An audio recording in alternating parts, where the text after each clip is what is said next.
Welcome everybody, thanks so much for joining me. I'm Nikki Hamilton, Women's Resilience Coach, and what I'd really love to share with you today are the 3 common beliefs that I find often hold women back. And what I mean by holding women back, it's really holding women back on their own self-care. So as I've explained in other podcasts, the first step in building resilience for women is really looking after the pyramid base. So that pyramid base, which forms the first step, is in the Rise Up method. That pyramid base means looking after your body health, so looking after nutrition, your sleep, how much you exercise, looking after your mind health, which might be your stress management or your mental health or your mindset or your self-talk, and then looking after your heart health, which is essentially your connections with friends or family, or connections with your partner, connections with something greater than yourself, grace and gratitude. So these 3 pillars really form the pyramid base of resilience in the Rise Up method before we then go into the next steps. And essentially I find that there are really common beliefs that women will have that prevent them from looking after these 3 parts of their health. And so I've experienced probably all of those 3 at different parts or different times in my life. And so the first belief that I commonly come across for women, and this might resonate with you, is the belief that I'm too busy. And usually it's I'm too busy with somebody else's priorities, which is the most common stumbling or hurdle that I have experienced with women. And that busyness in looking after others means that they essentially stop looking after themselves. So it could be that you're too busy with work. That you're working long hours and you haven't had the chance to eat a decent meal without having a takeaway, or haven't had the chance to exercise or sleep well for a long period of time. And although your work is one of your values and it's fulfilling to you, that busyness is preventing you from building the first steps in your resilience, which means at some point you're going to potentially stumble. We need resilience in order to navigate life's challenges, and so looking after your health is one of those steps. And so if it is that you're finding yourself too busy, especially say for example with work, we need to start asking a few questions around how to prioritize and link potentially how looking after your physical health will actually help you at work. So too busy is a really common statement that I hear. Too busy with family, so I've got 6 kids and I've got to run them to and from school, and by the time I get them to and from school I get home and clean the house and I'm exhausted, and I haven't eaten properly for 7 years, and I don't know what a gym or exercise looks like, and I haven't slept for such a long time. I don't connect with any friends anymore because I'm spending all the time running around after my kids. So this is just another example where, yes, family is obviously something that this woman highly values, and that's something that she needs to continue making as a part of her day, and that's obviously an important part. But if she neglects to look after her heart health, such as her social connections, the moment she's got a problem with her family and she needs some social support, she's going to struggle. If she hasn't looked after her body health, then once her own health suffers, then she can't look after her family anyway. And if she's not looking after her own stress levels, then her relationships with her family is not going to be optimal either. So being too busy, whether it's with work or whether it's with family, is a really common belief that women will hold to prevent them just doing the small pieces that they need to be able to look after their own self-care, whether it's with their nutrition or exercise or sleep, whether it's with understanding stress management, or whether it's building connections with other families or other people, or good connection with their partner in their heart health. If you're too busy to look after those pieces, sometimes the rest of it will start to crumble. And like I said, much like a pyramid, if you've got a wide, stable base, you're not going to crumble too quickly, too soon. And I can relate to being too busy. I've also had that experience myself when I first started my own physiotherapy business up here on the Sunshine Coast. I used to travel down to work at North Sydney every week. So I flew down. Now, these were the days where Jetstar had flights for like $49 or something. And I had moved up from Sydney, so I already had established a work in Sydney. And I loved the people that I worked with, and I loved the practice that I was working in. I was working with some great sports medicine doctors and some great orthopaedic surgeons. So I developed my speciality and expertise in pelvic and hip pain for women. And so I was loving doing that. But flying up and down, working ridiculous hours in Sydney, then coming back up to the Sunshine Coast and working on my own business, it all kind of meant that my physical health actually suffered. It put a lot of pressure on friendships, because it meant that I wasn't connecting with friends up on the Sunshine Coast, and I wasn't in Sydney either because I just didn't have the time. And it certainly meant that eventually, when I reached a point where our life crumbled after our son passed away, I had found that I'd spent a lot of time looking after everybody else's health, because as a physiotherapist, that's my job, is to help other people with their health. I'd spent a lot of time doing that, and I hadn't really spent any time looking after my own. And I realised that that was something that actually had to change. So I couldn't keep going down this pathway of ignoring my own health, because it was that I really needed to rely on. Health of relationships, health of my mind, stress management, health of my own physical body. These are the things that helped me eventually navigate through grief and build resilience once more. But I had to do a really deep dive into self-reflection as to what I had defined as being too busy and what I had prioritised. Now, if I look back, I wouldn't change my work. I love my work. I loved my business. I loved being a physio. I still love being a physio, but I always make time now for these pieces of health that I need in order to be able to build resilience. So being too busy is one of the most common statements that I hear from women that prevents them with their self-care. So if this is you, if you feel that, oh look, I'm just too busy, I want you to just take a moment just to reflect on your day or reflect on your week, and where have you got hidden time. There's always, everyone's given 24 hours in a day, and we all know that, but there's always time that you'll be spending on something else that maybe is not a priority. So things like social media, Facebook, Netflix, watching TV, if you add up all of that time in a week, that could be 5 hours, and you really only need about 3 hours to exercise in a week. It's not a lot. It could be that those 2 hours could just be spent on the phone to a friend, or just going out for a coffee with a friend, which is an important part of heart health. So start to reflect, where have I got hidden time that I'm perhaps not using to the best of my ability? The next question to ask yourself, if you can, because this helps to link and motivate you, is starting to ask the question, if I looked after my heart health, such as my social connections or my relationship, or my mental health, such as my stress management or my mood, or my physical health, how would this benefit what I highly value most? So if you ask that question, so at the time when I was travelling up and down from North Sydney, working on my business, if I had asked the question, if I look after my physical health, how is that going to benefit my business or my learning journey with work and being a physio? And there are lots of benefits that I could see. So asking yourself the question, how is this going to benefit my family, or how is this going to benefit my work, or whatever it is that you're too busy with, how is looking after your mind health, physical health, or heart health going to benefit that? And you'll start to find some momentum. So that's, I'm too busy. That's the first most common belief. The next most common belief that I see or hear from women, I'm not worthy. Now, I don't actually think this is a statement that's openly suggested. It's just a background narrative.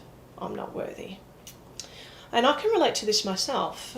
In my own journey after our son passed away, I went into a deep dark hole, had immense problems with my mental health, with grief, depression, brain fog, all of the things that happen throughout a grief process or grief journey for a lot of people, not just me. It's a common experience. And in that process, I'd also started to reflect on all of the things that I felt that maybe I could have done to prevent the situation. So if I'd seen a different doctor, or if I'd just changed this pathway or done something differently 2 days earlier, and I ruminated on all of the things that if I'd just done this, the outcome would have changed. And with that rumination and the feeling that if I just changed one thing, then my son would have lived, I started to develop a narrative of self-blame. Now, this self-blame was not founded on anything. In actual fact, there was nothing that I could have done. But self-blame is a really common thing that can occur with women, especially with their kids. It's like, oh, if I'd just done this, or if I'd just done that, or if I'd been better at this or better at that. And so I had that narrative of, if I'd been a better mum and known there was something wrong in my pregnancy, what kind of mum am I to not know that something was wrong? And so with that background narrative of self-blame comes the background second sentence, which is, I'm therefore not worthy. And that sentence, I didn't realise I was saying that to myself. I really didn't. It came about when a girlfriend asked me, probably 4 or 5 months after our son passed away, asked me if I'd like to come on her yoga retreat with her. And it sounded very indulgent. It sounded like, it was a week in Bali. I had to fork out money to go to Bali. You just get massages there each day. It was this kind of complete self-indulgent holiday. And I remember saying to her initially, oh no, that's okay. And I went home, and I won't come. I'm not up for that. I'm not ready for that as yet. And I certainly recall after our conversation really reflecting on, why did I say no? Because in my heart, I would love to go to Bali and I would love to get a massage every single day. What is it in me that's saying no? And what I realised was that it was a narrative of, I'm not worthy of any joy. I'm not worthy of anything positive. I'm not worthy of someone giving to me because all of this has happened and it's my fault. And so therefore the only thing I'm worthy of is a lifetime of misery. That was my background narrative. And I realised, I read at this point a quote by Dr. Demartini that said, whatever you have or have not done, you are worthy of love. And I just happened to read that quote at the right time, and I realised that I was really standing at a crossroads. If I continued down the pathway that I was on, it would mean that my health was suffering, my relationship was probably going to suffer, my work was suffering, my mental health was suffering, and I just need to figure out how to take a step forward in a different direction to start looking after my own health and understand that I'm worthy. I'm worthy of love, and I'm worthy of joy. And whatever I have or have not done in my life, I'm worthy. And so if this is you, if this resonates with you, if you know or feel in the background of your mind that you're blaming yourself for something that's happened, or you're blaming yourself for something that you did or didn't do, that you feel has contributed to something that potentially could have changed, the first thing is to understand in reality, it's probably not the case. There's probably nothing you could have done. And the next thing is to understand that you can't change it. But no matter what you have or have not done in your life, you're worthy of love. And if you can understand and appreciate that, you start to flip the self-narrative of blame and the self-narrative of I'm not worthy, and all of a sudden looking after your own health becomes a little easier. So if you give yourself a facial on a Sunday, or go to a beautician, or take yourself for a swim, or engage with a close friend and go out and take yourself out for lunch, if you take yourself for a massage, all of these things that can feel very indulgent if you feel not worthy, once you understand that you're worthy, suddenly you can start taking steps forward with your own self-care. So self-care, like I said, can be in those three kind of main pillars, whether it's for your body, whether it's your physical health, whether it's your mental health and what you need for your own mental health, or whether it's your health of your relationships. Understanding that no matter what you have or have not done, that you're worthy. So that's the next most common belief that I think drives women to not look after their own self-care. And that means that they struggle with resilience. As soon as life comes to a challenging crossroads, if you don't have resilience by your side, or you haven't built that, things get a lot harder. So taking some steps with self-care and understanding that you're worthy, and that you do have time, you're not too busy, and how looking after your health supports what it is that you value are the two key steps in those beliefs. And now the last most common belief that I hear or appreciate from women is, I'm all alone, no one understands. So again, I can understand this in my own pathway. I really felt like in my journey through the grief process, and I don't even like the word grief process because it sounds like it's a step-by-step pathway, and it's not. It's a very roundabout pathway, so it's not really a process at all. It's a journey, I guess. But through my own grief journey, I really felt at some points that there really wasn't anybody that understood. I mean, our son passed away at birth. He was stillborn full term. And so I really felt that there were many people that didn't understand our loss. I had all sorts of well-meaning comments from people like, oh, don't worry, everything happens for a reason, which you would never say to someone if they lost their 2-year-old. But for some reason it was said to me on multiple occasions, and that was, for me, not helpful at all.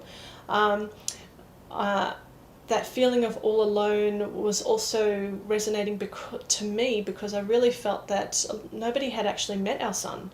It was only my husband and I and our immediate family that had really met him. And so I kind of felt like no one understands what we're going through. No one's seen him. I was just pregnant one day and came home the next without anything in my hands. And I'm all alone. And that feeling that no one truly understood what we were going through. I mean, I felt at one point throughout this journey that I was carrying around a heavy weight of armor around my heart, which contained resentment, grief, sadness, despair, jealousy, all of these depleting emotions that weighed heavy, but no one could see it. No one could see it. I'm just carrying it around. And that I had underneath that armor a giant hole the size of the universe that only fit my son. And again, that was invisible to everybody as well. So for many women, this can be a journey with grief, but also with different scenarios where you feel that no one actually understands what I'm going through. No one understands. I'm here alone and I'm doing it tough. I'm hanging on by a thread. I don't have time for self-care because I'm just all alone and nobody understands me. So this is another belief that can really limit women.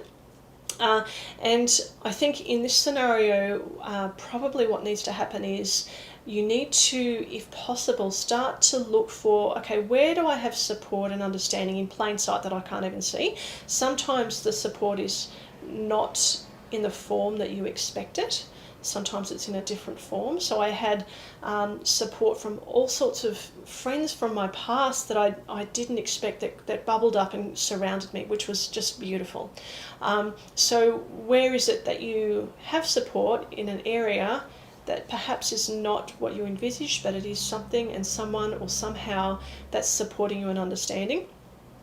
The other part of really generating the feeling of being understood is actually understanding other people. And so if you can turn that around, and I have my own, I guess, reflection that I had a moment probably 3 years in where I still felt that no one had understood really what we went through, where I reflected, well, no one understands what I've been through, but maybe I can understand myself, I can understand others, and they also don't understand what I've gained as a result of all of this. So if you feel alone, that no one understands you, try to find where it is that you've got support without even realising it, and often it's in an unexpected form. And the next thing is, the first step in being understood is to understand others. So the comments that I received from other people that were well-meaning just meant that they were coming from a place of empathy and wanting to support us in our journey as best that they could. So understanding others is the first step in being understood yourself. So I hope all of this has resonated with you. The 3 beliefs that help hold women back from looking after their own self-care and then shining out with their own unique, authentic brilliance. And those 3 are: I'm too busy, I'm not worthy, or I'm all alone. And so to finish this podcast, I'd like you to just write down this one thing. Get out a piece of pen and paper. You're going to write down, I'm worthy. So write that down, I'm worthy. You're also going to write down, I'm fully supported. And I have an abundance of time and resources to look after my own health with self-care. So if you can write that down, I'm worthy, I'm fully supported, and I have an abundance of time and resources to look after my own health with self-care. If you simply write that down and put it somewhere, it'll address those 3 beliefs. We do go through more self-care practices and understanding how to rise up with a Rise Up method through life's challenges for women on my women's wellness retreats. I really look forward to seeing you on one of them one day if you can make it. If you'd like to learn more about me and the Rise Up method and the Synergy Women Rise Up retreats for women, you can look at my website, synergywomen.com.au. I really look forward to sharing more information with you down the track, and have a great day. I hope you enjoyed the podcast.